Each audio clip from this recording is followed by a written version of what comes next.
TV 2020 ekranlarından herkese merhaba değerli izleyenler. Ben Zeynep Akçay. Diyalog Medya Genel Yayın Yönetmeni Reşat Akar'la beraber Gündem Özel programında sizlerleyiz. Polis Genel Müdürlüğü'ne bağlı Mali Suçlarla Mücadele Şube Amirliği ekipleri tarafından yürütülen soruşturma kapsamında tutuklanan Başbakanlık Müsteşarı Hüseyin Cahitoğlu bugün yeniden Lefkoşa Kaza Mahkemesi'ne çıkarıldı. Cahitoğlu hakkında 7 gün tutukluluk emri verildi. Bu arada Bakanlar Kurulu'nun bugün özel gündemle toplanarak yaşanan gelişmelerle ilgili değerlendirme yaptığı öğrenildi. Toplantının tamamlanmasının ardından Başbakan Ünal Üstel'in Ankara'ya beklenmedik bir ziyaret gerçekleştirdiği öğrenildi. Kamuda rüşvet ve yolsuzluk iddialarını değerlendiren vatandaşlar ortaya atılan iddiaların üzücü olduğunu söylüyor. Konuyla ilgili röportajları sizlerle paylaşacağız.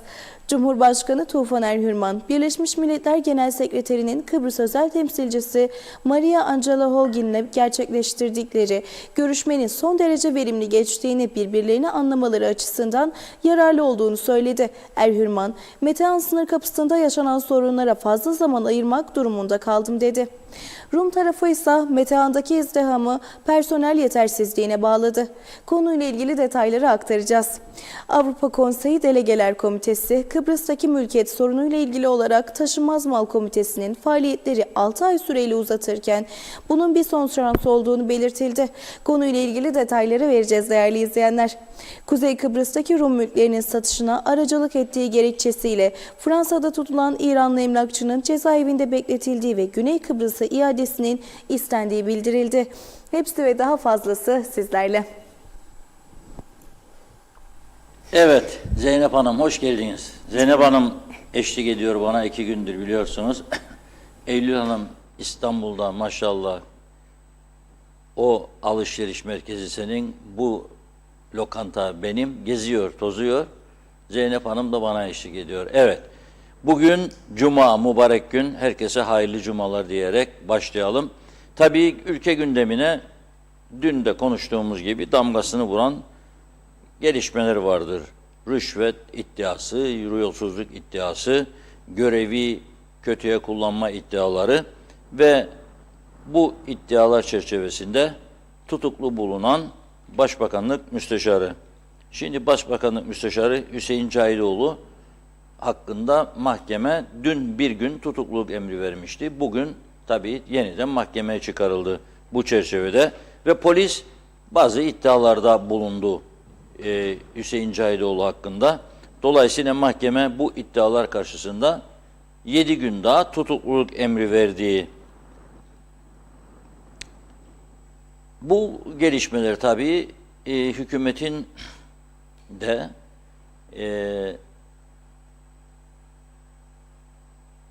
geleceğiyle ilgili bir takım tartışmaları gündeme getirmiş oldu kamuoyunda. Bunu da söylemek zorundayız. Yani hükümete bu yönde erken seçim, olağanüstü kurultay baskıları var. Hem parti içinde hem dıştan. Hükümet de bunları değerlendiriyor, haberlerini alıyoruz. Az sonra bu konulara değineceğim. Şimdi esas bugünkü duruşmada neler konuşuldu? Müsteşar Hüseyin Cahitoğlu hakkında polis neler söyledi mahkemede?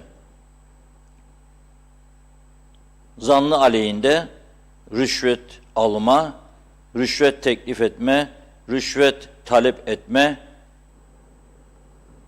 irtikap, görevi kötüye kullanma, kanunsuz patlayıcı madde tasarrufu ve kanunsuz ateşli silah tasarrufu suçlamaları.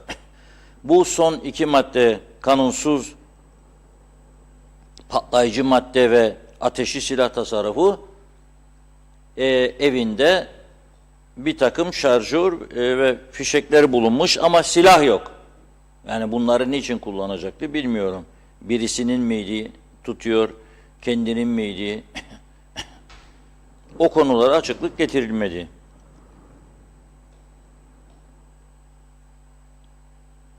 Mali Suçlarla Mücadele Birimi yürütüyor bu soruşturmayı ve bu konuda görev alan polis müfettiş muavini Ertem Hoca bugün mahkemeye zanlıyla ilgili bilgiler aktardı. Zanlının diyor, kamuda yapılacak bir işle ilgili 200 bin sterlin rüşvet talep ettiği şahıstan ifade temin ettik diyor. Bir günlük tahkikat süresince 9 kişi de sorgulandı, 6 kişiden de ifade aldık diyor. Zanlının gönüllü ifadelerinin teyit ve tekzibinin yapılacağını, cep telefonunun data incelemelerinin başlatıldığını, alınması gereken birçok ifade ve aranması gereken birçok emare olduğunu söyledi. Zanlının Polis Genel Müdürlüğü'ne götürülerek ses örneğinin alındığını, daha sonra Lefkoşa Doktor Burhan Nalbandoğlu Hastanesi'nde doktor kontrolünden geçirildiğini söyledi. Doktor kontrolünde Hüseyin Cahidoğlu'nun vücudunda iltihap ve böbreğinde taş tespit edildi. Eğer böbreğinde taş varsa zaten iltihaplanmaya yol açıyor ve bunun herhalde güçlü bir antibiyotik tedavisiyle taşların düşürülmeyecek kadar büyük olması halinde operasyonla alınması gerekiyor. Herhalde o yöntemi hastanede kendisine uygulayacaklar. Üroloji servisinde yatırmışlar kendisini ama mahkemeye gitmesini engelleyemediği için bugün mahkemeye çıkardılar. Mahkemedeki duruşmadan sonra yargıcın talimatı üzerine yeniden devlet hastanesine götürüldü. 7 gün tutukluluk süresince herhalde orada kalacak ve tedavisi sağlanacak.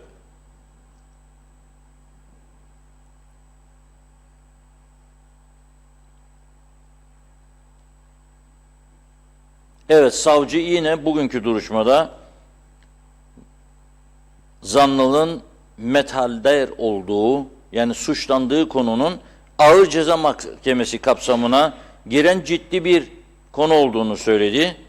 Avukatı ise zanlının tutukluluk süresine itiraz etmedi ve 7 gün daha tutuklu kalması kararı çıktı Cahidoğlu'nun. Tabii bu arada dediğim gibi Başbakanın 2 müsteşarı var. 2 müsteşarından biridir Hüseyin Bey ve hakkında ciddi suçlamalar var, iddialar var diyeyim daha doğrusu. Bu iddialar kimin tarafından geldi? Polise bu bilgileri kim verdi? Rüşvet teklifi alan iş adamı veya adamları kimlerdir? Neden kendisinden rüşvet istendi? Hangi projelerdi bunlar? Kaç paralık bir projeydi ki 200 bin sterlinlik rüşvet teklifi veya talebi olabiliyor? Yani bu 20 milyon, 30 milyon sterlinlik bir proje miydi ki bu kadar yüklü miktarda? 200 bin sterlin büyük para.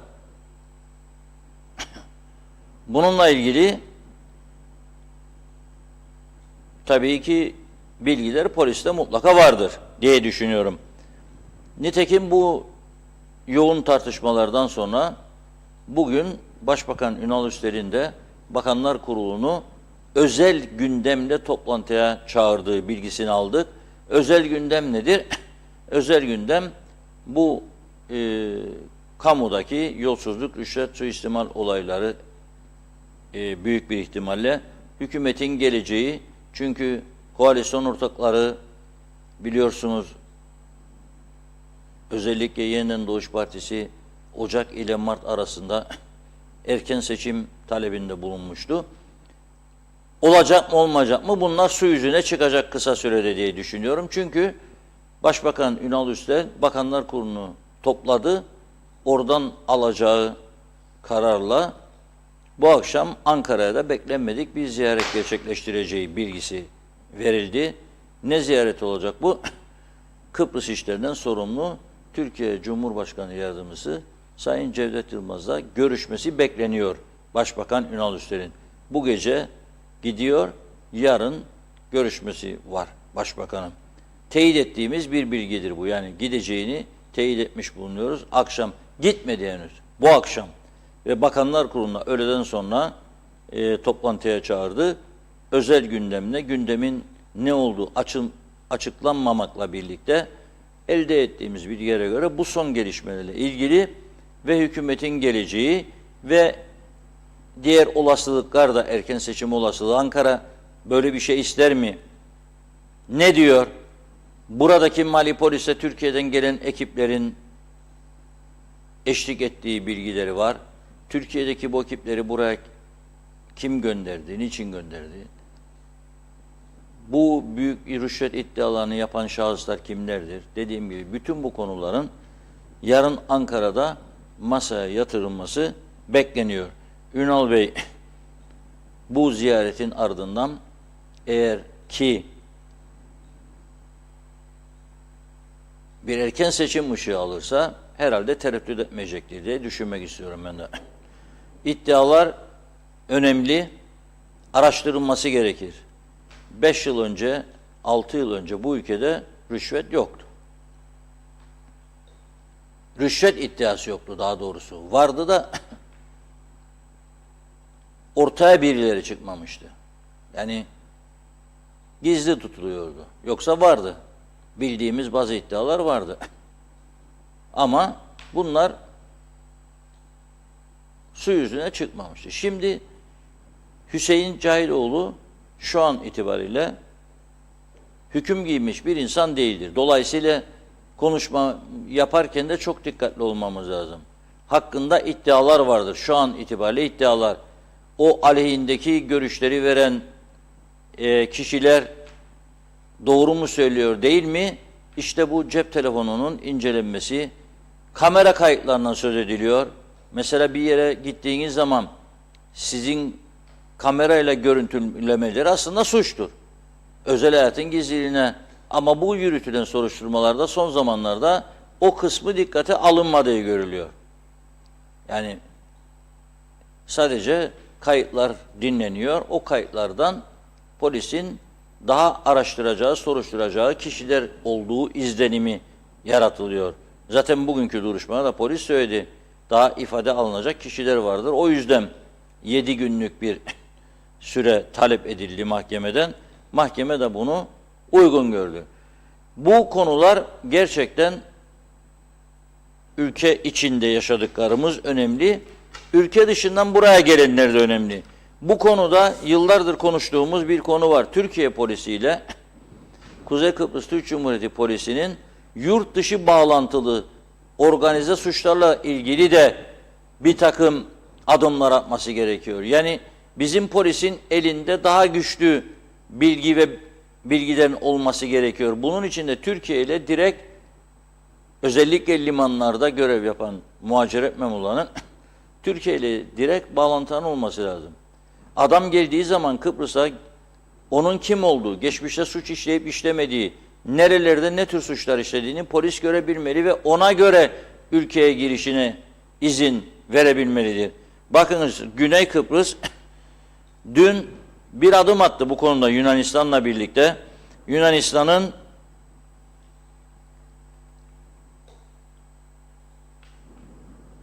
Vatandaşı Koruma Bakanlığı varmış. Bakın, Vatandaşı Koruma Bakanlığı ve ilgili bakan Mihalis Hristohidis Güney Kıbrıs'a giderek Rum Adalet Bakanı Marios Hartsiodis ile görüşmeler yapmış. Görüşmenin gündemi tamamen organize suçlarla mücadele konusunda işbirliği. Ve bunun için Yunanistan'ın Güney Kıbrıs'a teknik yardımda bulunması konusu öne çıktığını yazıyor bugün Rum gazeteleri. Ve iki ülkenin polis genel müdürlükleri arasında sürekli bir işbirliği vardır diyor, geliştirildi diyor. Ancak kurulacak yeni hizmet birimi bunu daha güçlü hale getirecek. Güney Kıbrıs'ta Yunanistan ve Güney Kıbrıs'ın polisinin yer alacağı bir merkez oluşturmayı hedefliyorlar. Bir bina bulunacak, binaya personel yerleştirilecek ve bu organize suçlarla ilgili çalışmalar yapacak. Biliyorsunuz biz hemen gündem hızlı bir şekilde değişiyor. Tetikçiler gelip gidiyor. Galerileri kurşunluyorlar. Bazı insanları öldürmek için geldiklerini söyleyenler var. 18-19 yaşlarındaki genç çocukları kullanıyorlar.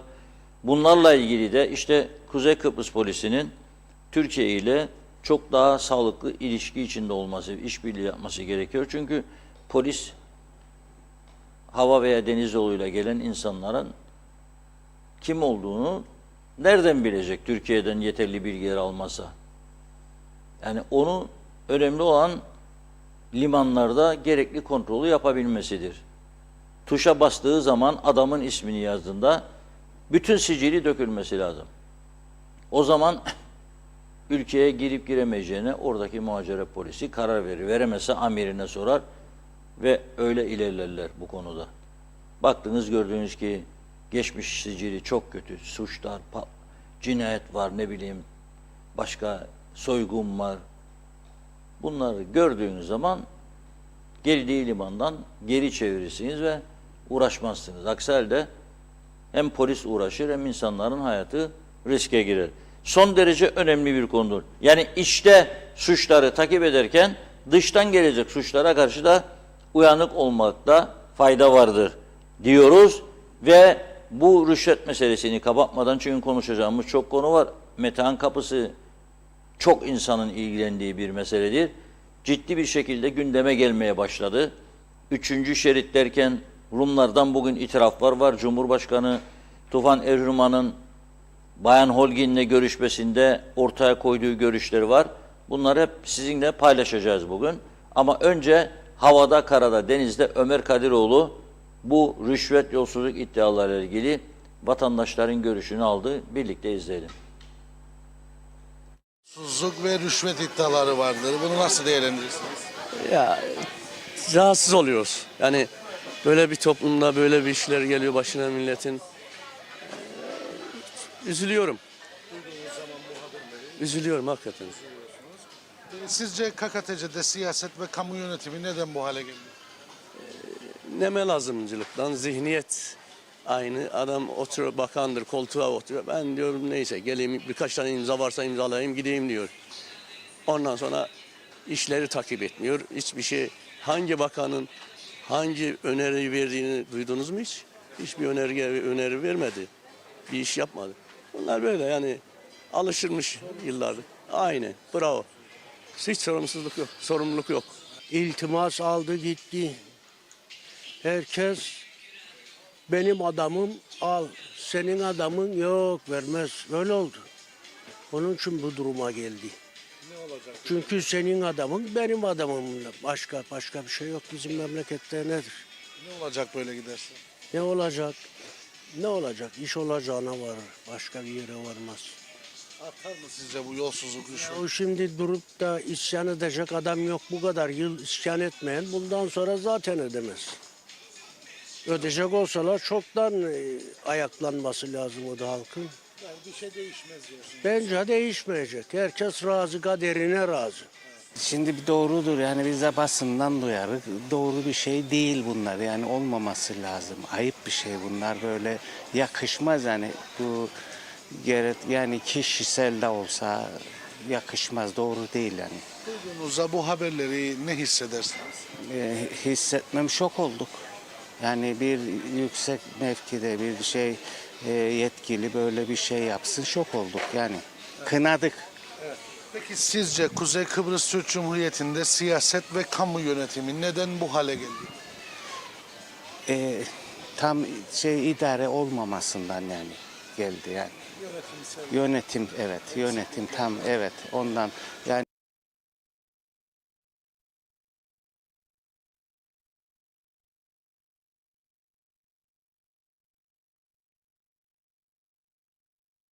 böyle de gitmeyecek niyete kadar düzelecek inşallah.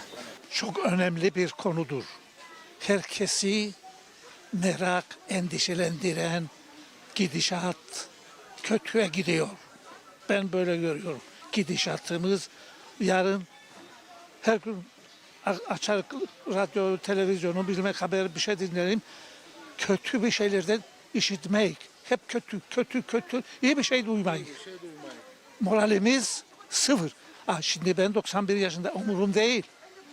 Torunlar var, çocuklar var, millet, şeyler. Bunlar endişelidir oğlum, endişelidir. Yarınları karanlıktır. Önü açık değil. Peki bu ülke neden sizce bu hale geldi? Ha, balık baştan kokar dediler ya. Böyle. O yüzden böyle oldu. Yani kısası yani sayabilirim. Çünkü 91 yaşına gelmek için çok şeyler gördüm. Çok eskiden bir mukavemetçiyim, temetçiyim. 1958'de yemin ettim. Böyle bugünleri görmek için değil. Bugün dahi çalışırım ve emekli de değilim. Emekli de değilim. Ben kendi ayaklarımın üzerinde dururum. Ben böyle görmek isterdim göreyim bu ülkeyi. Herkes yaptığından utansın derim. Eğer yapıldıysa öyle bir şey. Utanç duyarım, başka bir şey. Üzülürük tabii. Tabii ki üzülürüm. Kokuşmuşluk aldı başını gider. Halkın gelirini yerler. İşte herkes hakkıyla bir şeyler yapsın diye düşünürüm. Sizce Kuzey Kıbrıs Türk Cumhuriyeti'nde siyaset ve kamu yönetimi neden bu hale geldi? Kontrolsüzlük. Başka hiçbir şey. O yüzden böyle oldu. Ne olacak böyle giderse? Batacak her şey kötüye daha kötüye gidecek. Vallahi arkadaş bunların hepsi hırsızlık. Hepsi yani insanlar artık güveni kalmadı bu hükümete. Bunların artık gitmesi lazım. Hiç yani yadırgamam da yani alıştık yani. Bunlar bilinen, bunlar hepsi hırsız, çalarlar, çırparlar. Yani ne yadırgayacak? Hepsi yani bilinen şeyler. Hepsi yani insanlar artık güveni kalmadı bu hükümete. Bunların artık gitmesi lazım. Hiç yani yadırgamam da yani alıştık yani. Bunlar bilinen, bunlar hepsi hırsız, çalarlar, çırparlar. Yani ne yadırgayacak? Hepsi yani bilinen şeyler. Bunlar istediği yasayı geçerler, istediği şeyi yaparlar. Ondan sonra da rant sağlarlar. Bak çalarlar, çırparlar, hani yargı nerede? Hani kim yargılar ki bunları? Sana bir tokat vursam sokar ben içeri. Sen şikayetçi ol, ben çıkmam ben içeriden. Ama adam bak dünyanın parasını çaldı. İşte yatağa birkaç gün daha çıkacak. Yani bunların gitmesi lazım artık. Yeniliğe bakacak. Vallahi bizim siyaset dünya hep böyle. Hepsimiz de rahatsızız bu konulardan. Neden ülke siyaseti ve kamu yönetimi bu hale geldi? Vallahi baştakilerden geldi şimdiye kadar. Aynı düzen giderik. Ne diyeyim? Evet, her şey var. Her şey var. Ne olacak böyle giderse? İşimiz vahim. Batacak. Ne olacak? Yok yani. Yok. Vallahi her yer rüşvet. Bilmiyorum yani ne olacak sonumuz. Gidişat kötü. Yani bunların bir an önce açığa çıkması lazım. Her şey baştan. İyi yöneticiler olmadığı için. Tabii baştan. Baştaki idare etmezse Beklentiniz nedir bu konuda? düzelecek. Küçük, tabii küçük gerek. Ülke gündeminde yolsuzluk ve rüşvet iddiaları var. Bu konuda ne düşünüyorsunuz? Yani maalesef üzücü şeyler. Yani Kuzey Kıbrıs'a yakışmayan şeyler. Ne desen aşağı tükürsen sakal, yukarı tükürsen bıyık. Duyduğunuzda ne hissedersiniz? Ya tabii ki üzülüyoruz. Haberleri izlediğimizde çocuklar da oluyor. Ya çocuklar da bazı sorular soruyor. Cevap vermekte biraz insan düşünüyor, zorlanıyor, terliyor. Üzülüyoruz yani. Ne bileyim yani söyleyecek laf çok aslında da ülkeyi yönetenler yani özellikle okumuş insanlar dünyayı geziyorlar. Yani birçok eksikimiz var aslında bu konuda. Yani halk olarak, yönetim olarak hangi konuyu alırsak maalesef elimizde kalıyor. Ülkedeki siyaset ve kamu yönetimi neden bu hale geldi? Vallahi şimdi ben yani bir vatandaş olarak ne söylesem bir şey değişmez. Yani bunu devleti yönetenler en alttan en üst kademesine kadar hata nedir, kusur nedir onlar en iyi şekilde bilendir. Ufak bir yer, mükemmel olması lazım her yönüyle. Maalesef yani üzülerek söylüyorum bazı şeyler ben gitmedim Rum tarafına. Giden arkadaşlar söylüyor. Yani Söyledikleri beni üzüyor. Yollarından tut her şeyinden daha iyi olduğunu söylüyorlar. Yani ne kim biz onlardan daha lafa geldiği zaman beğenmeyik. Gavur derik, kurum derik, bilmem ne derik. Yani bizde kapasite mi yok, zeki insanlar mı yok? Var. Ama maalesef kafamız hep üçkağıtçılığa yalan dolana gidiyor çocuklarıma. Yani korkuyorum, ne bırakacağım, ne yapacağım? Her şey almış, suç oranı artmış gidiyor. Yani kardeş hangi konuyu ele alsak elimizde kalıyor. Yani üzülüyor insan.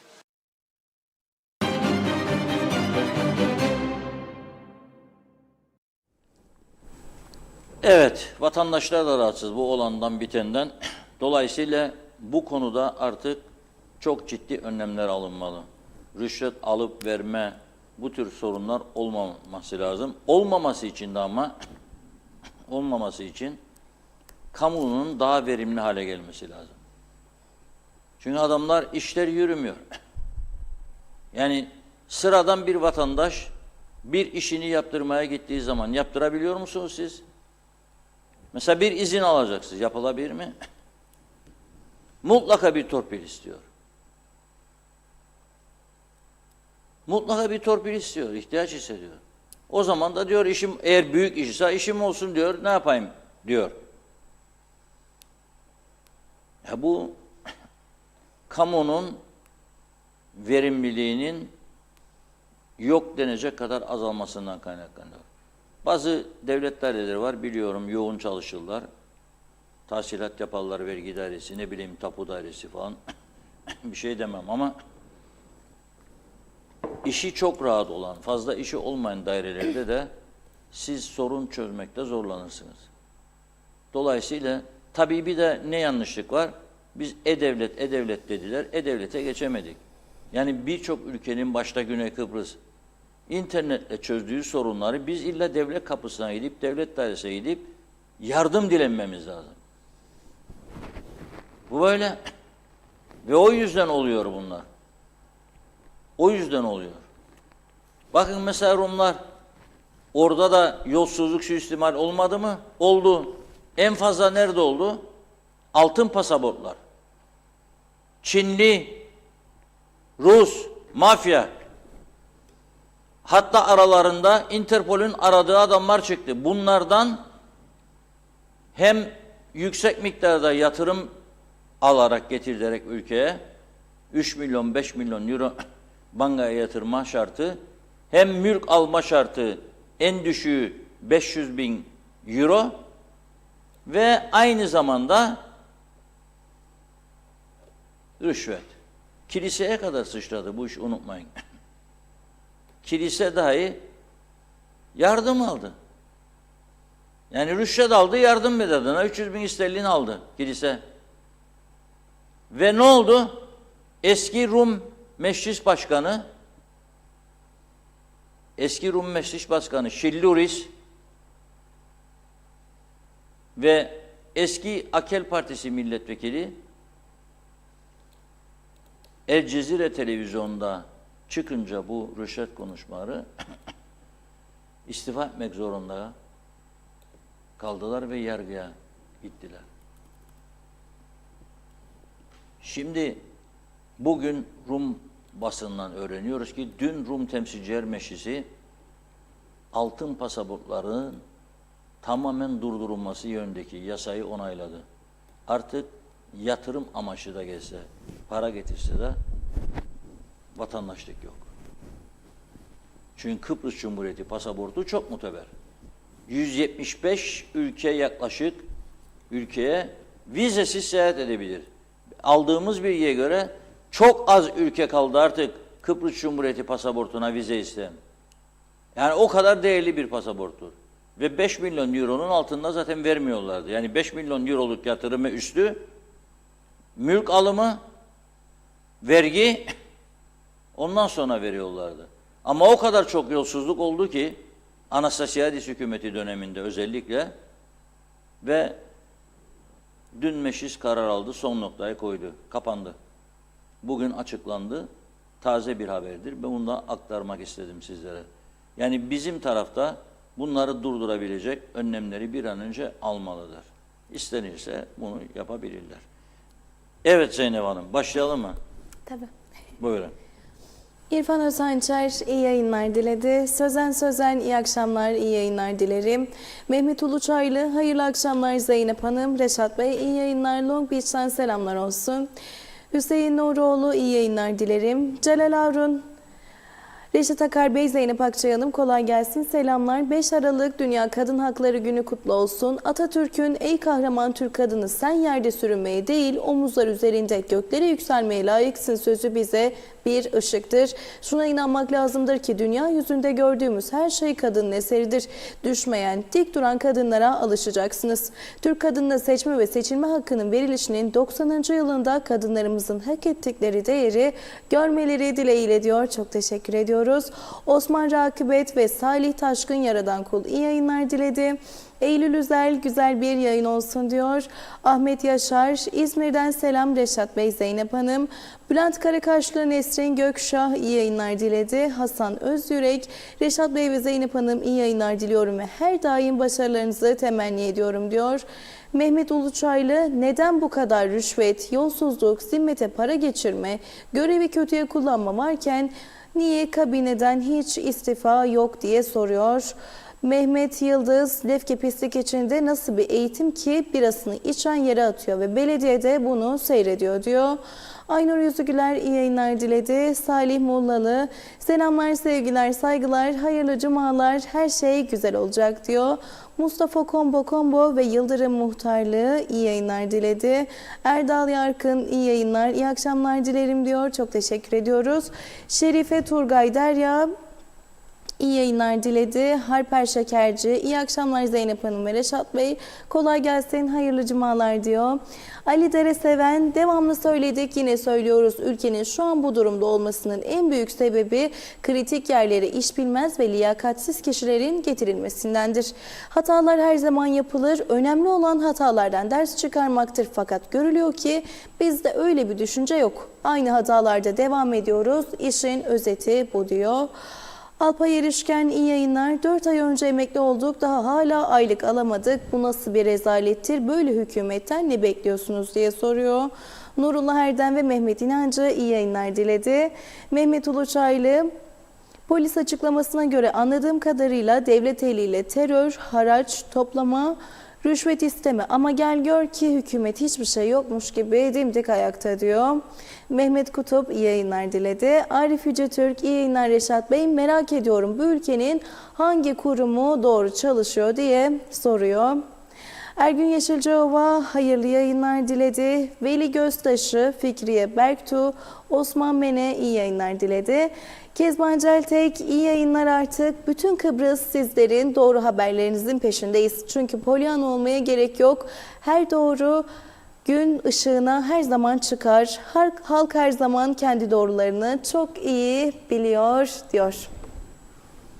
Biliyor, dedi diyeceksin. Dedim diyor. Eylül O Hanım Eylül dedi Hanım. diyor, sen de diyor. Anlaştık. Tamam, daha bir fark olsun ama. Biri dedi diyor, biri diyor desin. Olur bir şey değil. Kabulümüzdür. Hiçbir sorun yok. Şimdi bugün bakın bir taraftan da Kıbrıs meselesi ilerliyor, ilerleyecek yani, hiç endişeniz olmasın. Amerika el attığına göre Kıbrıs'a bu iş ilerleyecek. Bafta askeri havaalanı, Tatlısu'da Mari'de deniz üssü, Güney Kıbrıs'a silah ambargosunu 51 yıl sonra kaldırması, Doğu Akdeniz gazını Avrupa'ya göndererek Rusya'yı devre dışı bırakma planları Kıbrıs'ın çözümünü gerektiriyor. Neden? Çünkü Türkiye üzerinden göndermek istiyorlar. Kıbrıs sorunu çözümsüz kaldığı sürece Türkiye üzerinden sevkiyat meselesinde de zorlanacaklarını biliyorlar. O yüzden Kıbrıs sorunun çözümü son derece önemlidir. Şimdi Birleşmiş Milletler de tabii Kuzey Kıbrıs'ta yeni seçimler oldu, Cumhurbaşkanı değişti. Umutlandı, ne olabilir acaba? Daha hızlı bir gelişme olabilir mi diye çalışmalarını yürütüyor ve bu çerçevede Genel Sekreterin Kıbrıs Özel Danışmanı Bayan Angela Holgin adaya geldi ve bugün ilk görüşmesini Cumhurbaşkanı Tufan Erirman'la yaptı. Bu görüşmede müzakerelerin yeniden başlaması ve Kıbrıs Türk tarafının yeni süreçte düşünceleri, beklentileri hep konuşuldu. Ama bakın ne diyor Cumhurbaşkanı Tufan Erirman?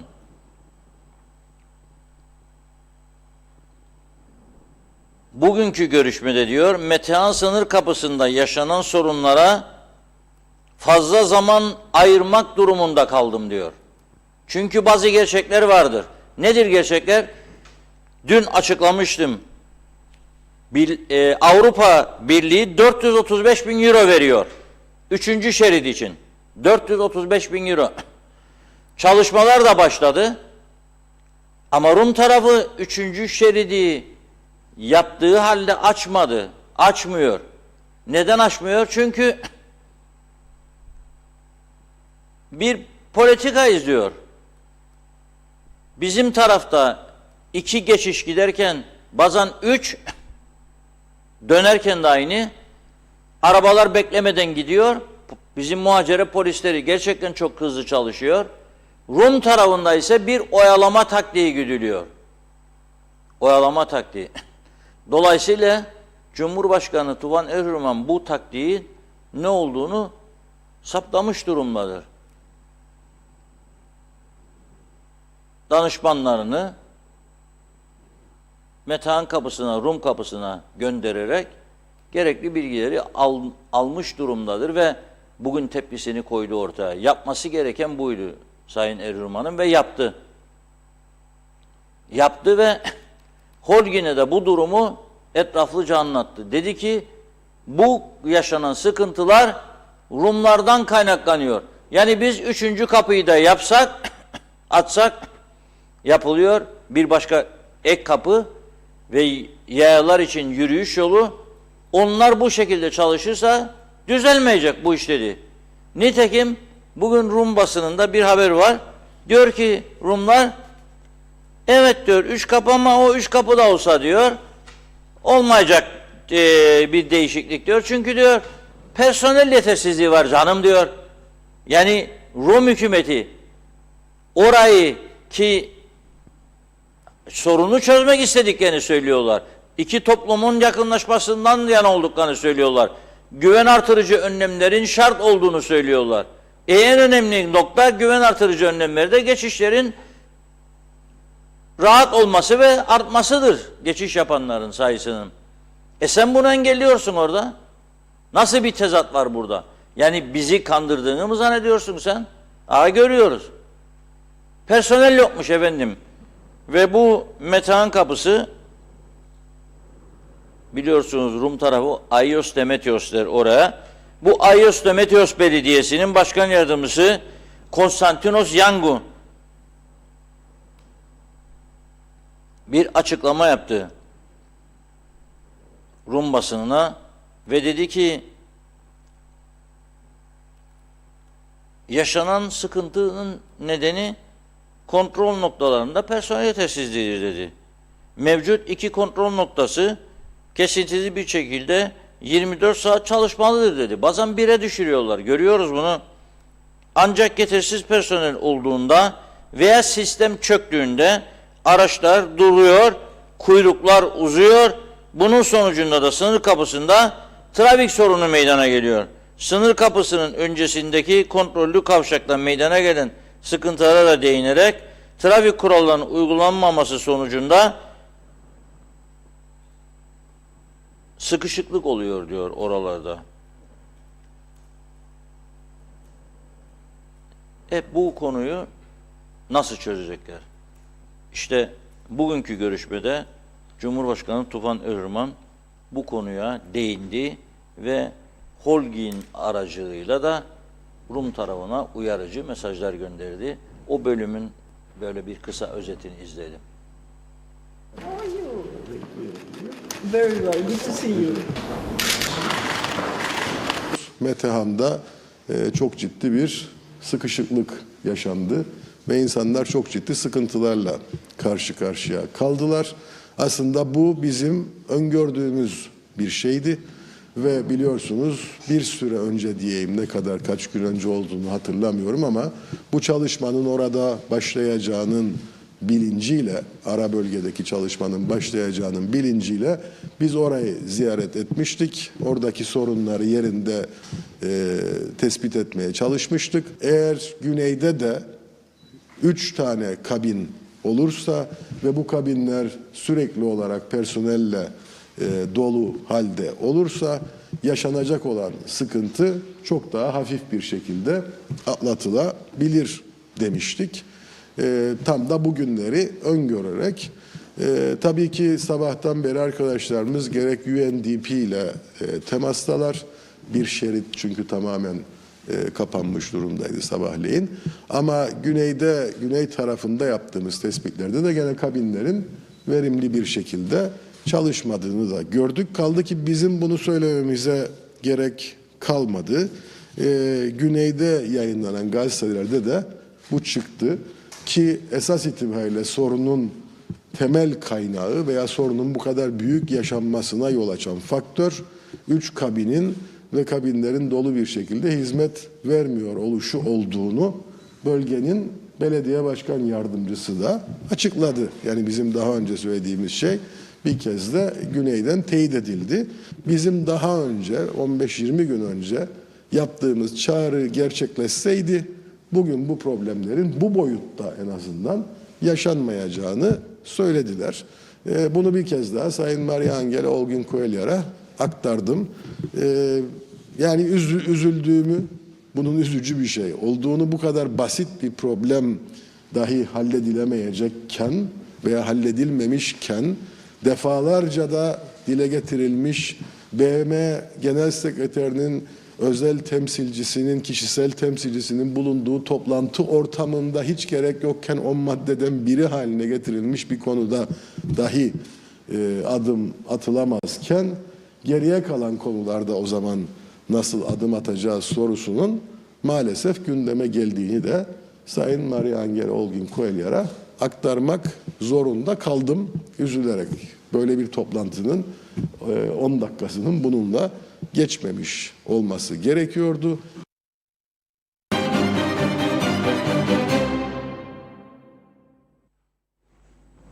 Yani diyor bu görüşmede ben vaktinin önemli bir bölümünü Metehan'a ayırmak zorunda kaldım. Halbuki buna gerek yoktu diyor. Bu basit sorunu çözemiyorsak diyor, Kıbrıs sorununu nasıl çözeceğiz diyor. Ve bu an anlamak lazım. Ya bakın çözüm istiyoruz ama karşı taraf da farklı bir taktika izliyor.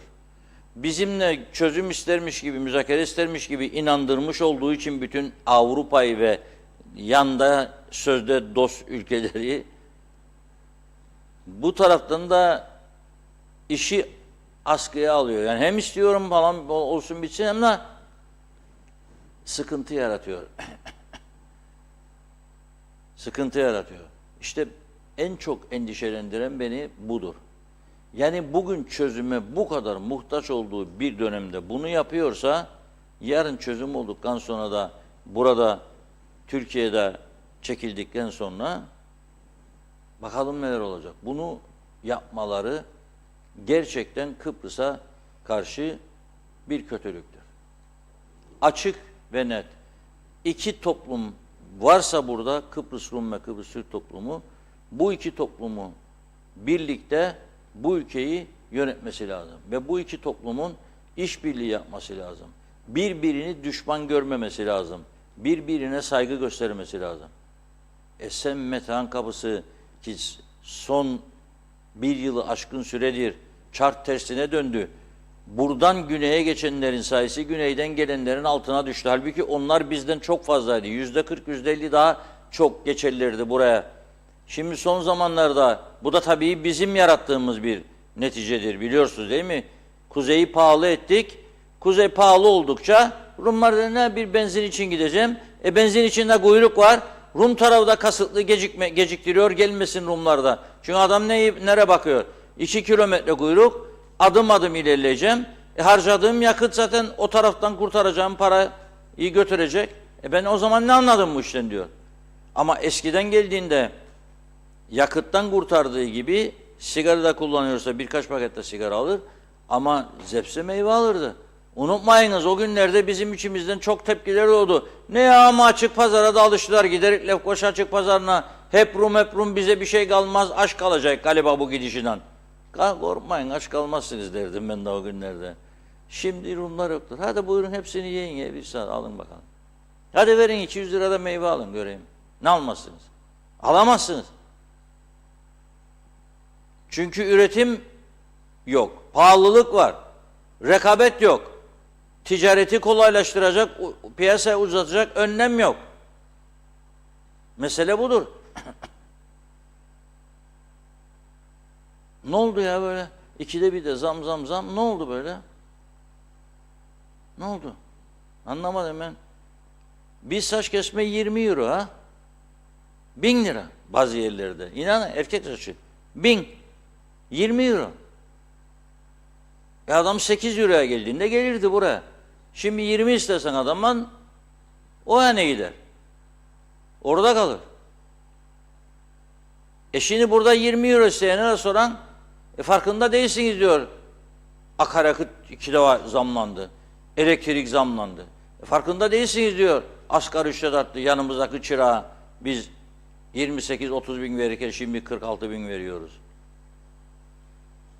Herkesin kendine göre bir mazareti vardır.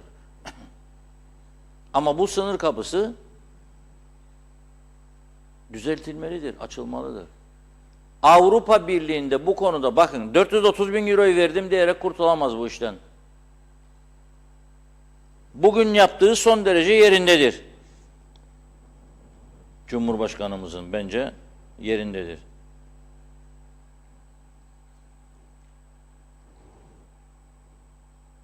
Yerindedir. İyi yaptı. Holgin'i uyardı. Zamanın fazlası var. Tabii çünkü biz eğer bir kapıyı çözemezsek dediği gibi Kıbrıs sorunu nasıl çözeceğiz? Yani bunun üzerinde ciddiyetle durmak lazım. Bakın vatandaşlar havada, karada, denizde Abdullah su içmez. Bu metaan çilesinden bir özet çıkardı. Devamlı gidiyorlar ya orada röportaj yapıyorlar. Bana dedi ki o geçişte yaşanan sıkıntıları en iyi şekilde anlatabilmek için bir düzenleme yaptım dedi. Lütfen dedi bunu yayınlarken söyleyin Tufan Bey'e dedi, Cumhurbaşkanı'na. Bunu da yollasın dedi Holgin'e. İzleyelim bakalım. Güzel ise ve siz de okey diyorsanız APO'nun bu düzenlemesini Cumhurbaşkanı'na gönderelim. O da Holgin'e göndersin.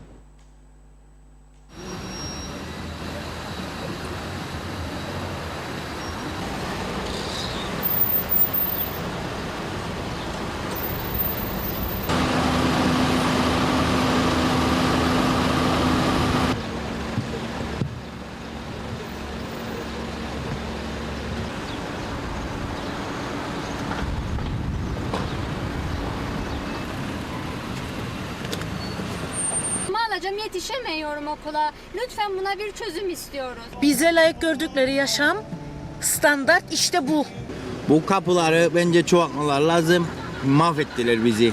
Saatlerce sınır kapılarında beklemek. Açıldığından beri kapılar geçiyorum. Böyle bir trafik görmedim. İnsanlara bu eziyet olmaz yani yetkililerin de bir şeyler düşünmesi lazım bu konuda. Yani bu yaşadığımız zorluklar bir gün, 2 günlük olaylar değil bunlar. Doğduk doğalı bu Kıbrıs sorunun içinde ezilip eleniyoruz. Yetişir artık çektiklerimiz. Biraz hayatımız kolaylaşsın artık. Ne zaman rahatlayacak yani? Böyle hal mi olur ya? Kapıları açın ya. Kapı açın. Rahatlayalım. Daha geniş, daha ferah, daha çok kapı. Madem ki bu kapılar açıldı, herkes ekmeğine gelir, herkes işine gücüne gider, herkes gezmesini yapmak ister. Vallahi rezillik. Bu sıcağın içinde perişan olduk.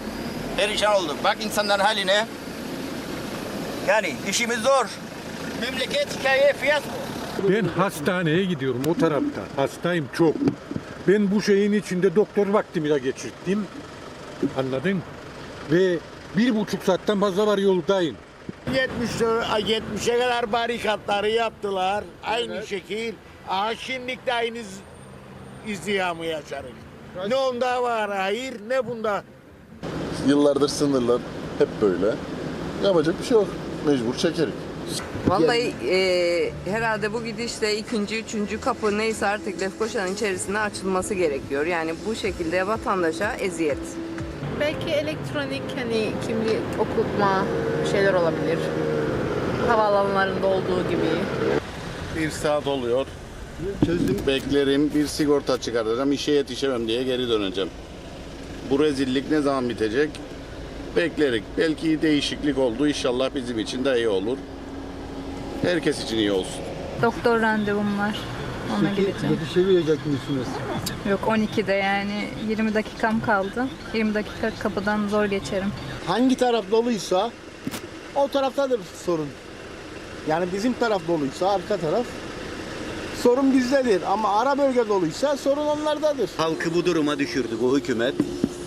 30 yılda yapamadığını 3 yılda yaptık der Sayın Başbakan ama halka çektirdiği eziyeti gelsin görsün burada.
Evet, bu konuda aslında bizim medyamızın da, yani ben Diyalog Medya olarak biz başından beri bu kapıları sürekli gündemde tutuyoruz. Çünkü bu kapılar bir kişinin, iki kişinin sorunu değil, artık binlerce insanın sorunudur. Bakın, 3000 kişi eğer güneyde çalışıyorsa 4 ile çarptığınızda 12.000 kişi demektir. 300 kişi güneyde eğitim görüyorsa bunların anneleri, babaları, kardeşi, onu da 4 ile çarp, o da 1200'dür. Eğer bu Kuzey Kıbrıs'ta sağlık sorunu çözemediyse kaç kişinin gittiğine dair bir tutanak yoktur, bir kayıt yoktur ama çok olduğunu ve her geçen gün arttığını görüyoruz, duyuyoruz. Yakınlarımızdan dinliyoruz bunu. Ben de güneye gittim. Benim de güneyde sorunumu çözdüler. Hapların çoğunu attım. Şimdi bir hapla tedavi oluyorum. Diyenlerin sayısı artıyor. Biz bunları da düşünerek ve gerçekten iki toplum arasında, bakın, barış çözüm olmadı, mühim değil. Bu iki toplumun çatışma kültürü yerine dostluk işbirliği kültürünü geliştirmesi için de kapılar önemlidir diye devamlı söylüyoruz buradan. Bu kişisel bir sorunumuz değildir. Hiç ilgisi yok. Ve şu anda bunları da yayınladığımızda biz medya grubu olarak üzerimize düşen sorumluluğu yerine getirmenin mutluluğu içerisindeyiz. Benzeri bir yayını eğer bizim gibi hemen hemen her gün, haftanın 3 günü, 4 günü gündemde tutsa herhangi bir Rum televizyonu ya bir Rum gazetesi, bu sorun çözülürdü. Ama kesinlikle bizim gösterdiğimiz ilgiyi göstermiyorlar. Ne zaman dün Avrupa Birliği Türk ve Rum medyasına bildiri dağıttı ve dedi ki işte biz veriyoruz be paranızı, 430.000 euro bir kapıda, bir gazete ilgilendi ve o da belediye başkanıyla da değil, yardımcısıyla konuşabildi. Belediye başkanı da Lefkoşan değil ha. Aydemet'in belediye başkan yardımcısıyla konuştu. O da o bölgedeki insanların rahatsızlığını aslında anlatmaya çalıştı. Rum kapısını geçtikten sonra o bölgede oturanlar rahatsız. Özellikle bu geçtiğimiz hafta Black Friday diyerek akın ettik oraya dönerken 2-3 kilometre kuyruklar, insanlar ara sokakta evine girecek giremez, aradan çıkacak çıkamaz.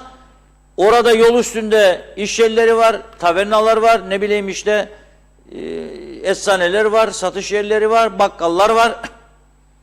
Hepsi rahatsız oluyor bu araç gürültüsünden ve kuyruklarından. Trafik felç oluyor. Ama hadi yapın bizim yaptığımızı bakalım. Eğer gerçekten bu ülkenin bütünleşmesini, eğer gerçekten Kıbrıs'ı Türklerle yaşamayı ve erken bir çözüm gelmesini istiyorsanız bizim yaptığımızı yapınız. Hodri Meydan bekliyoruz bunu. Hadi buyurun. Bunu yaptığınız zaman yetkililer harekete geçer. Bakın Tuvan Hoca bizi CTP Genel Başkanı iken dinliyordu sık sık bu söylediklerimizi. Ve seçim propagandasında bunu gündem maddesi yaptı. Bir kapı açamadı dedi Sayın Tatar dedi. Bu kamuoyu oluşturma meselesidir. Ve aklına yattığı için de bu iş bakın göreve gelir gelmez bu konu üstüne duruyor. Ve bugün Holgin'le bu görüşmede bunu uzun süre görüşmek zorunda kaldım demesi bu işte bir kamuoyunun kendisinden beklentisini yerine getirme meselesidir. Bunda da tabii ki yayınların etkisi vardır. Ve bence iyi yapmıştır. Bakın Bayan Holgin'de samimi bir duruş var. Kucakladı Tufan Hoca. Ne güzel, güler yüzlü. Bayan Holgin dedi ki iki tarafından isterim ilerleteyim Kıbrıs meselesini. Müzakere konusunu, çözümü. Çok iyi olur, başarırsa inşallah. Ama öncelikle bana göstersin, bir iyi niyet göstersin bana kapıları daha rahat. Ha güvenlik kontrolü yapacak, yapsın tabii ki. Yapsın. Ama bu olmaz ya. Bu olmaz. Yani senin orada iki kapın var, üçüncü bitti, açmıyorsun. İki kapının da birini çoğu zaman kapatıyorsun. İkisi de açık olduğunda gidiyorum sana sözde kimliği okudup geçti diyordun. Bir gün yaptın bunu, 2 gün sonra gene durdurdun. Soruyorum oradaki muhaciret memuruna, politiktir bu yaptığınız değil mi diyorum. Bakıyor böyle yüzüme gülüyor sadece. Değildir diyemiyor. Değildir diyemiyor. Demek ki bir el var ki bunlara diyor siga siga manamu, siga siga. Ne demek? Yavaş yavaş canım, yavaş yavaş. Onlar da öyle gidiyor tabii. Siga siga. Rolantiye alın işleri diyor. Biz o bir taraftan bağırık ama o Avrupalılar değil Arapları aldılar.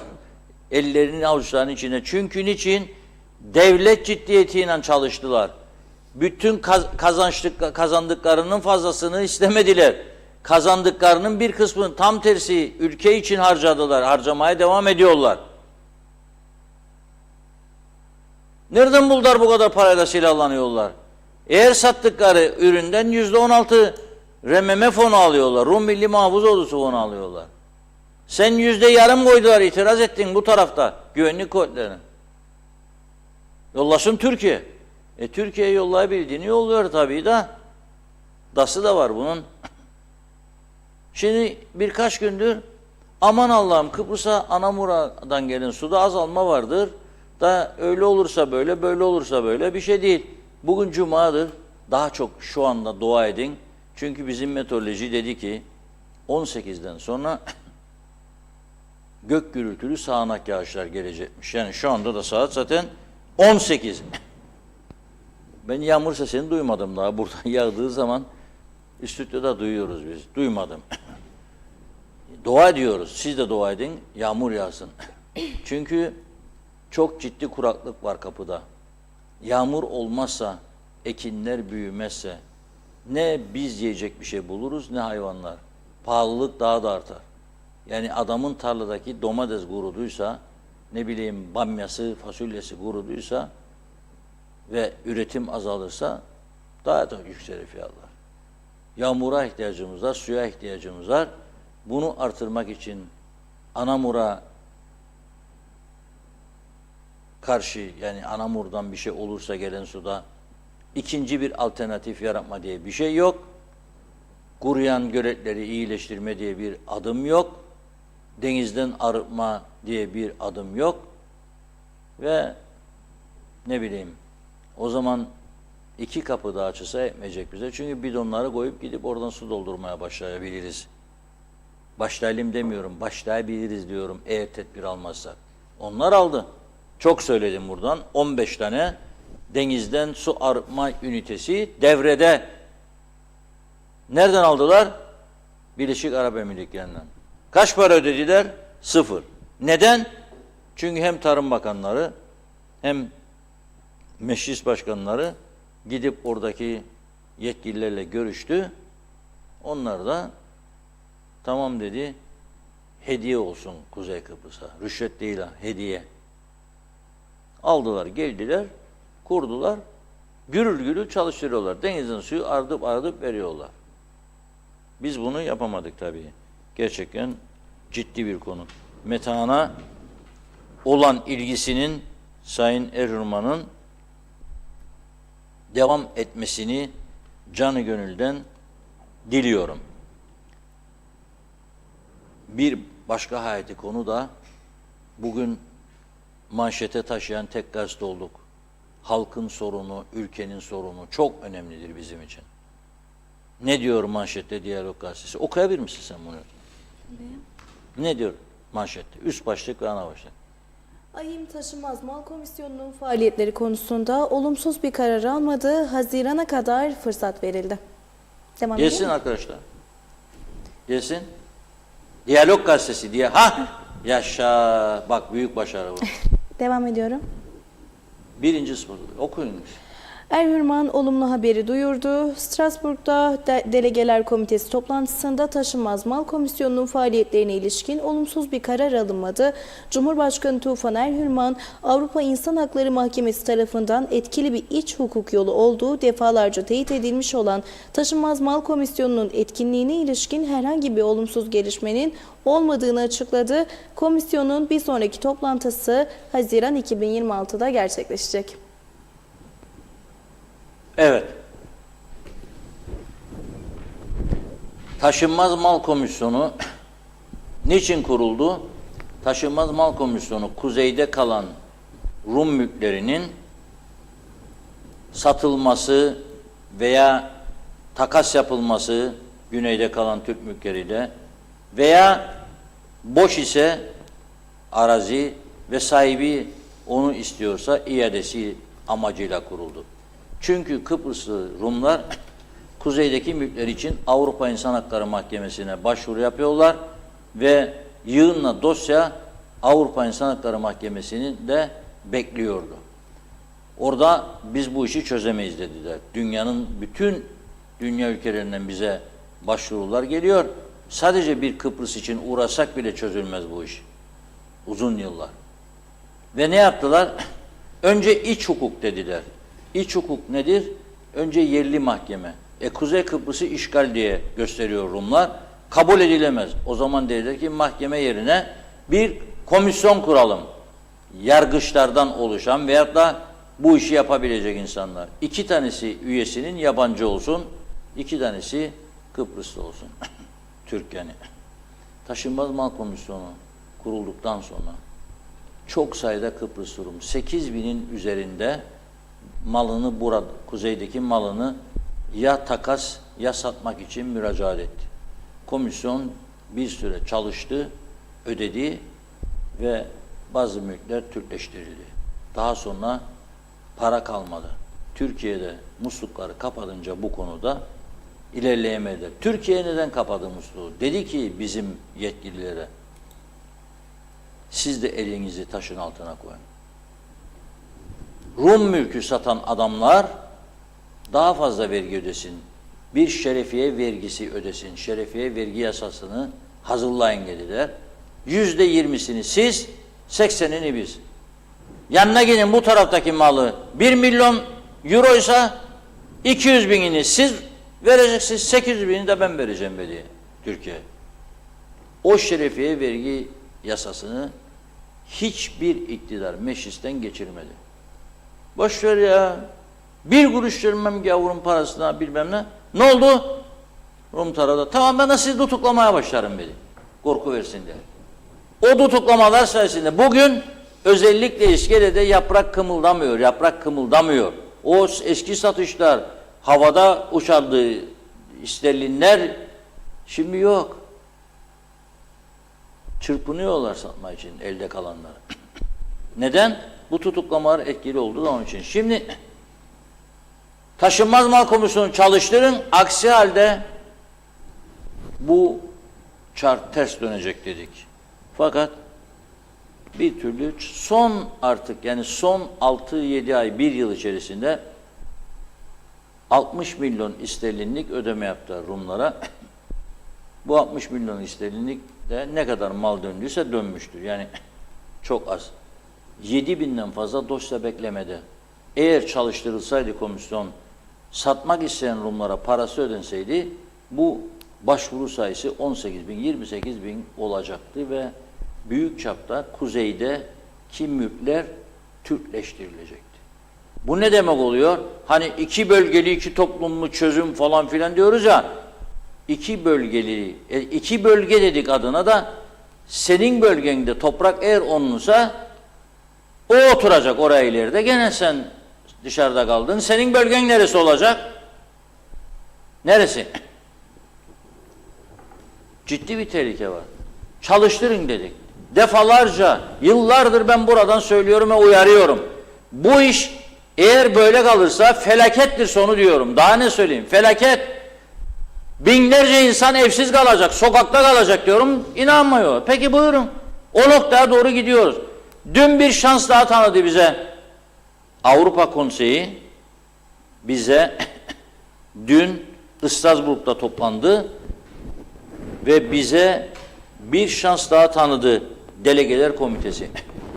Yalnız bakınız 6 ay evvelki toplantıda Rumlar kapatılsın diyor. Taşınmaz Mal Komisyonu karar üretemiyor, çalışmıyor diye savunma yapıyorlar ve iptalini istiyorlar Taşınmaz Mal Komitesi'nin. 6 ay evvelki toplantıda 17 tane üye Rumlara destek verdi. Benim öğrendiğim kadarıyla dünkü toplantıda bu 17 22'ye çıktı. 24'ü bulsalardı yani iki sayıda Taşınmaz Mal Komisyonu dün tarihe kavuşacaktı. Ve şimdi bir şans daha vermiş oldu bize. Bir şans. Tabii Sayın Hakan Fidan'ın dün Avrupa Birliği ile ilgili verdiği güzel mesajları da dikkate aldı üyeler. Dedi ki AB üyeliği Türkiye için stratejik öneme haizdir dedi. Bizim için stratejik önemi var dedi. Evet. Onun da etkili olduğunu düşünüyorum ben. Şimdi nasıl olsa bize bu şansı verdi. Yan Gelliat Osman sakın ha. 6 aydır bu süre Haziran'da tekrar değerlendirilecek. Rum tarafı 17'den 22, bu da 24'ü buldu mu biter bu iş. Onun için eğer hani eşit egemen falan diyenler var, istiyorsan egemen olasın, toprak senin olasın. Senin toprağının üstüne egemen ol. Kaynak yaratmak lazım. Ve bu konuyu Türkiye'nin daha ciddi bir şekilde ele almaları lazım ama Türkiye'ye güvence verecekler. Diyecekler ki Hasan Efendi'nin elinde 100 dönüm Rum malı var. Bu 100 dönüm Rum malının 10 dönümünü satacaksa 20 dönümünü normal verginin dışında ekstradan vergi alacağım kendisinden %20. Çünkü o malın sahibi. Ama benim güneyde vardı da aldım. Ben bu yüzden o ayrı mesele ya. Ayrı mesele. Bu vergiden bahsederek biz. Ama çünkü sen Türkleştirdiğin zaman değeri de artacak. Onu da düşün. Sen bunu Türkleştirdiğin zaman malının değeri artacak. Bunu yapmaları lazım. Bunu yapmaları lazım. Bu komisyon çalıştırılmazsa durum vahimdir. Şimdi bir fırsat verdi bize. Bu fırsatı iyi değerlendirmek lazım. Çünkü peşini bırakmıyor Rum tarafı tutuklamaların. Peşini bırakmıyor. Bakın İran asıllı emlak pazarlamacısı Behat Cafer'i 14 Ekim'den beri görüyorsunuz. Fransa'da tutuklu bulunuyor. Cezaevindeymiş. Fransız hükümeti doğrudan cezaevine gönderdi. Neden? Kuzeyde Rum mülklerinin satışını yaparmış. Rum tarafının çıkardığı kırmızı bültende arananlar listesinde adı var diye. Nice gitti. Nice'de biliyorsunuz dünyanın en güzel yerlerinden biri. Lüks bir yer, tatil için. Orada alıkoydular kendisini. Güzel bir lüks tatil yapayım derken cezaevinde. Ve Rum tarafı iadesini istiyor. Bugün gene gündemde Rum basını. Diyorlar ki Cafer'i'nin iadesini istedik, bekliyoruz. 2 polis görüşmeleri sürüyor. Kıbrıs Rum polisi ve Fransız polisi. Uçağa koyup bize gönderecekler diyor. Bunlar işte emlak piyasası açısından da, ekonomik sektörler açısından da olumsuz gelişmeler. Buna çözüm bulmak lazım. Çözüm için Taşınmaz Mal Komisyonu'nun çalıştırılması son derece elzemli. Ekonomik örgütlere de tekrar sesleniyorum. Devamlı eleştiriyorum ama kusura bakmasınlar. Mecburuz bunu yapmaya. Ekonomik örgütler de destek olmalıdır. İş başındaki hükümetlere ve parlamentoya bir grup oluşturup derhal çalışıp fikir üretmeleri lazım. Gelir getirici kaynaklar yaratma lazım. Bir de satıcıyla alıcıyı serbest bırakmaları lazım. Yani Rum satmak istiyorsa Girne'deki evini, ben de oturuyorsam onun Girne'deki evinde de almak isterim. İkimizin anlaşmasına izin vermesi lazım. Anlaştıktan sonra birlikte Taşınmaz Mal Komisyonu'na gidilir, müracaat edilir ve süratle sonuçlandırılır. Ben ona parasını veririm, o da bana tapusunu verir, biter bu iş. Bunu yapmak isteyen çok insan var, izin verin. Yani çareler vardır, bunları, o çareleri hayata geçirmek lazım. Evet, Zeynep Hanım, alalım mı yeni mesajları? Tabii. Zeliha Adaman, Metin Maraşalı, Ali Keleş, Cemil Kurç, iyi akşamlar, iyi yayınlar dedi. Mehmet Uluçaylı, rüşvet alan da veren de suçludur. Hele tehditle rüşvet istemek çok önemli bir suçtur diyor. Özer Esenyel, sınır kapıları artırılmalı Reşat Bey dedi. Ali Dereseven, bunlar daha çok iyi günlerimiz. Yabancılara satılan aşırı topraklar yüzünden bizleri çok kötü günler bekliyor. Çok yakında herkes acı gerçeklerle karşılaşacak. İşte o zaman nasıl bir şekilde yönetildiğimizi tam olarak anlayacağız. Anladığımız zaman da her şeyin bittiğini göreceğiz. Azra Coşkunsu, Eylül Küçükgürel iyi yayınlar diledi. Sayar Aker, bir beladan kurtulduk, 1000 belayla kucaklaştık. İyi ki varsın TV 2020 dedi. İzzet Kahraman, Bünyamin Yüksekbaş iyi yayınlar dedi. İsmet Sencer, hayırlı akşamlar. Hayırlı yayınlar, harikasınız diyor. Fevzi Mehmet Çaoğlu, iyi akşamlar, iyi yayınlar Reşat Bey diyor. Zeynep Toros, iyi yayınlar diliyorum, sevgiler. Ahmet Yaşar, Reşat Bey sizin polisleriniz Türk vatandaşlarına zulüm ediyor. Ben de size her yayında yazıyorum. İngilizce farklı, Türkiye farklı davranıyor. Havaalanında özellikle diyor. Mehmet Ali Özdemir, iyi akşamlar, iyi yayınlar dilerim. Tatlısu'dan selamlar. Ebru Sel Merdoğlu, iyi yayınlar dileriz. Yine yoldayız, yine radyomuz diyalog diyor. Mehmet Uluçaylı, bugün Cumhurbaşkanı Erhürman BM özel temsilcisiyle görüştü. İnşallah olumlu adımlar atılır çözüm için diyor. Doğu Kanal Bulut iyi yayınlar diledi ve Metehan'da 3. geçiş açılsa bile özellikle ambulans geçişlerinin kolaylaştırılması açısından Ledra Palas ambulans geçişlerine açılmalı diyor. Mehmet Şenler iyi yayınlar diledi. Ali Dereseven, bir ülkede üst kesimler bozulduysa bu durum her yere yansır. Şu an yaşadığımız budur diyor. Mustafa Deniz Gezen iyi yayınlar diledi. Serdar Cesur Er, hayırlı akşamlar, iyi yayınlar dilerim dedi. Ali Dereseven, Reşat Bey anladık, hükümet çok yanlış yolda. Peki bu yanlışlıklar yapılırken muhalefet nerede, sesini duyan var mı?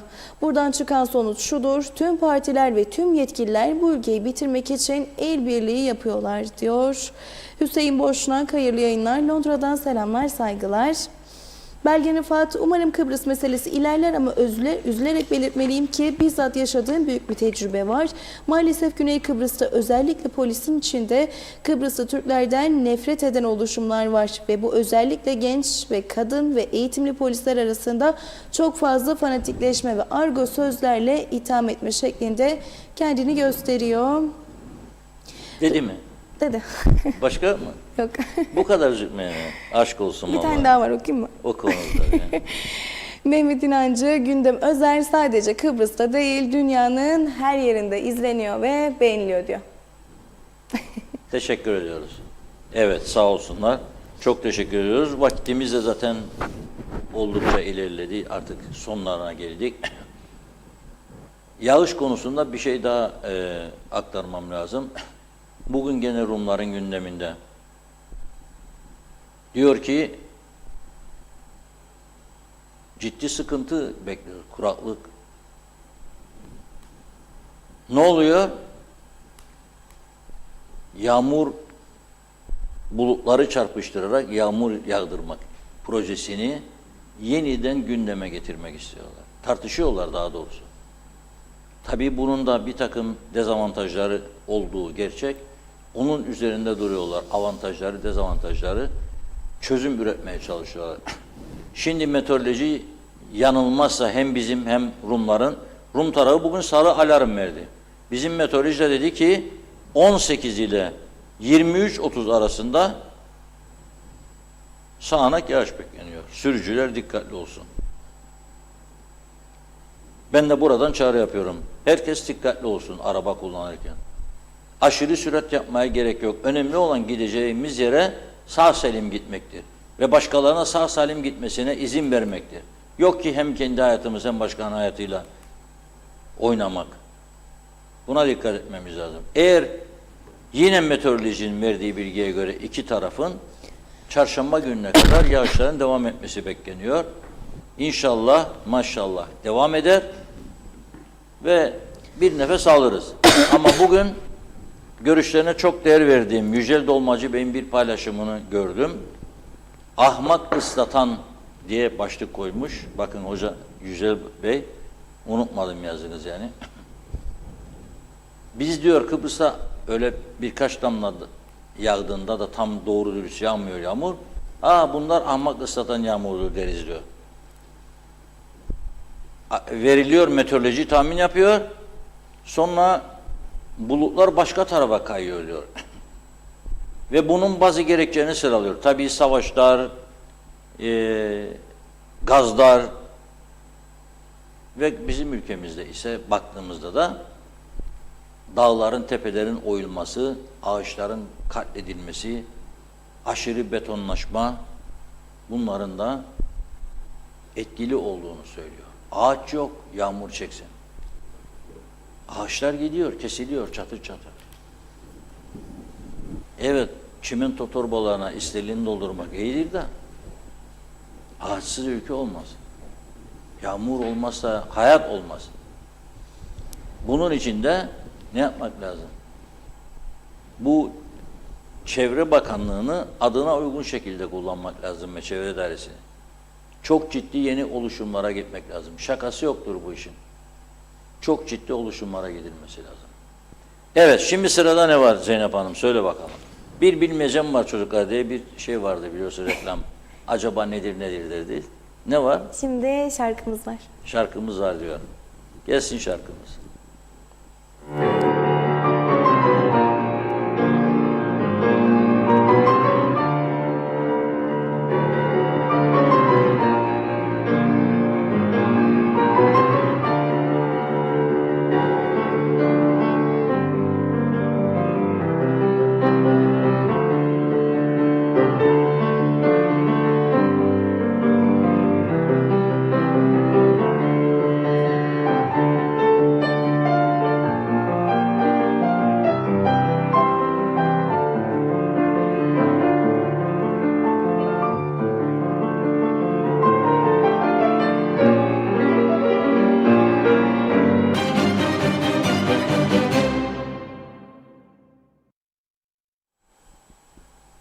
Evet. The Phantom of the Opera şarkısı. Yani çok müthiş bir şarkı. Ve arkadaşlar bir daha çevirseydi iyi olurdu tabii. Bunlar telifsiz olduğu için kısa süre oluyor ama bu şarkıyı dinlemek insan 10 dakika dinlese, 2 defa, 3 defa dinlese tamamını bıkmaz. Ben bıkmam şahsen. Balerinle birlikte sundu.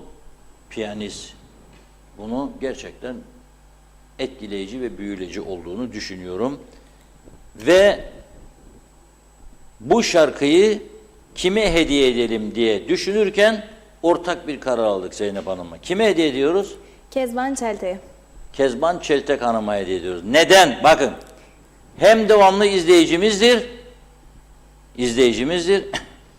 Bugün de yorumu vardır. Bizi şu anda da daha izliyorsa söyleyeceğim hoşuna gidecektir herhalde. Mausa bölgesinde ilk kadınlar kahvehanesini açan kişidir. Kadınlar kahvehanesi açtı. Biz de gittik oraya halk meclisi yaptık. Bütün bölgedeki kadınlar geldi, tabii kahve içmedik ama içenler de oldu tabii. Güzel ikramlar da yaptılar, çay içtik biz orada. Ama bölgenin kadınları ve meclisimizdeki kadın milletvekilleri de katılmıştı o programa, hiç unutmam. Çok güzel, çok anlamlı bir program olmuştu. Götüremedi galiba sonradan orayı çünkü açılış gecesi gelirler davet edince ondan sonra da ilgi göstermez insanlarımız. Yani bu tür yerleri halbuki ayakta tutmakta fayda vardır. Ben kendisini o cesur kararından dolayı bir kez daha kutluyorum ve noktayı koyuyorum. Bugünkü programı burada noktalıyoruz. Pazartesi günü inşallah, hadi bakalım bugün. Maşallah. Olmadı Yine böyle kısa ya. oldu ya. Maşallah diyeceksin. Maşallah. Ha? Güzel haberlerle birlikte oluruz. Bu şekilde programımızı noktalıyoruz. Güzel bir gün geçirmeniz ve TV 2020 ekranlarında yeniden bir araya gelmemiz dileğiyle. Hoşça kalın.